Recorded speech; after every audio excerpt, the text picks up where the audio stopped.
Et l'on retrouve les équipes de Morningstar et ce matin Mathieu Caquino. Bonjour Mathieu. Bonjour. Avec vous, on fait un point sur les fonds actions marchés émergents. Comment s'en sortent les gérants cette année ? Écoutez, c'est un environnement qui est compliqué pour les marchés émergents. Si on regarde sur les 12 derniers mois, l'indice action MSCI Emerging Markets, qui suit la performance des marchés boursiers de ces pays émergents, eh bien, il est en baisse de 24% en dollars. Alors la baisse, elle est moins importante si on la mesure en euros, grâce à un effet devise qui est positif pour les investisseurs européens, mais néanmoins toujours en territoire négatif. Si on regarde de plus près le comportement des marchés émergents, il est finalement à l'image du reste du monde, à savoir que les secteurs de l'énergie, des matières premières, des services financiers, notamment les banques, eh bien, ont surperformé du fait de retour de l'inflation, des tensions géopolitiques, mais aussi à cause des changements de politique monétaire à travers le monde. Les taux d'intérêt plus élevés sont généralement un bon signe pour les banques et assureurs. En termes de région, c'est la Chine, de loin le plus gros poids de l'indice, qui a plus souffert depuis le début de l'année. La Russie, évidemment, a contribué à la baisse puisque techniquement les valeurs russes ont été exclues de l'indice en début d'année. C'est le poids de la Russie, c'était 3% dans l'indice à la fin de l'année dernière. Comparativement, finalement, le Brésil, où il y a des grosses sociétés qui sont dans l'énergie avec Petrobras, il y a aussi pas mal de banques, eh bien, c'est un marché qui a fait mieux que le reste, tout comme le marché indien également. Voilà donc quelques idées sur les conditions de marché de ces fonds actions marchés émergents. Est-ce qu'il y a dans ce contexte des gérants qui sont en difficulté ? Oui. Un certain nombre de fonds de gérants sur les marchés émergents sont en difficulté, dont certains bien notés par notre équipe de recherche.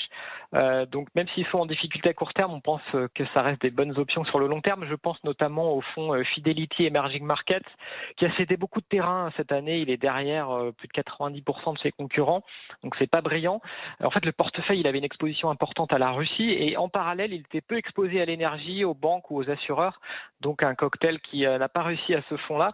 Mais à notre avis, ça reste un bon choix sur le long terme. Nick Price, le gérant, il est en place depuis 2009. Il est soutenu par les différentes équipes de recherche de Fidelity, des équipes qui se démarquent à la fois parce qu'elles sont de bonne taille, mais aussi par leur qualité.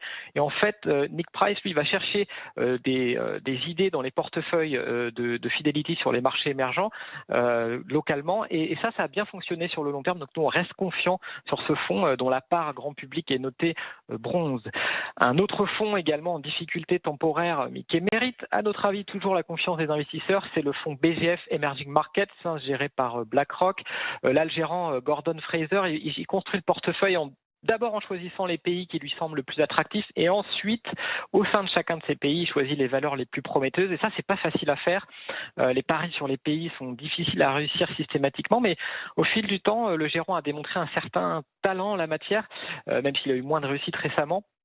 Mais sur le long terme, il a construit un historique de performance tout à fait respectable depuis 2017. Et on pense qu'il a les moyens de renouer avec la surperformance à long terme. Attention quand même aux frais ici qui peuvent être assez importants en fonction des parts de ce fonds qui vous sont accessibles.